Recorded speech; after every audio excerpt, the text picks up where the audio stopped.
Την αγαπημένη Μπέση Αργυράκη συνάντησε το καμάρι του ερχομενού η Μένια για τους φίλους Καλημερούλα Κούκου. Η γλυκιά ερμηνεύτρια τα σπάει στο θέατρο Βέμπο στο πρώτο μας πάρτι, που εμπνεύστηκε ο ξεχωριστός Μάκης Δελαπόρτας. Δεν έχεις πιο ακομπλεξάριστο άτομο, λατρεμένη μου. Άκου. Δεν έχεις κόμπλεξ με τίποτα, ούτε με τα κιλά, ούτε με την ηλικία. Όχι, και ξέρεις, όταν είναι ο άνθρωπος έτσι ακριβώς δεν έχει κόμπλεξ και είναι αυθεντικός, σίγουρα αυτό φτάνει στον κόσμο θετικά. Το ήξερες ότι ο άνδρας της την είχε βάλει να του υποσχεθεί ότι θα αφήσει το τραγούδι και θα αφοσιωθεί στην οικογένειά τους? Τη στιγμή που μου το είπε και επειδή ήθελα πολύ να είναι ο σύντροφός μου, θα ένιωθα ότι πρέπει να κάνω αυτή την υποχώρηση.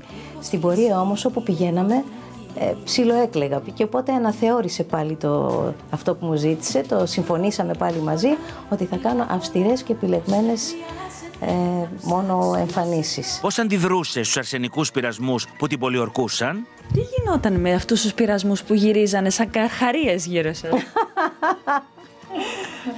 Κοίταξε κάτι, εγώ πάντα ήμουν σε μακροχρόνιες σχέσεις. Μετά από χρόνια έρχονται και μου λένε, ξέρεις Μπέση, τότε ήμουν ερωτευμένος μαζί σου και έλεγα και εσύ, έρχονται πολλοί τώρα και μου το λένε, αλλά εγώ φυσικά δεν είχα μάτια να δω άλλο άνθρωπο παρά τον άνθρωπο που είχα δίπλα μου. Το όνειρό της είναι να γίνει γιαγιά και δεν έχει πρόβλημα να το εκφράσει. Μόνο ένα ρόλο δεν έχετε ζήσει, αυτό της γιαγιάς. Κοίταξε, κάθε μάνα μεγαλώνουν τα παιδιά της. Σίγουρα κάποια στιγμή αυτό που επιθυμεί είναι να προλάβει να κάνει ένα κύκλο.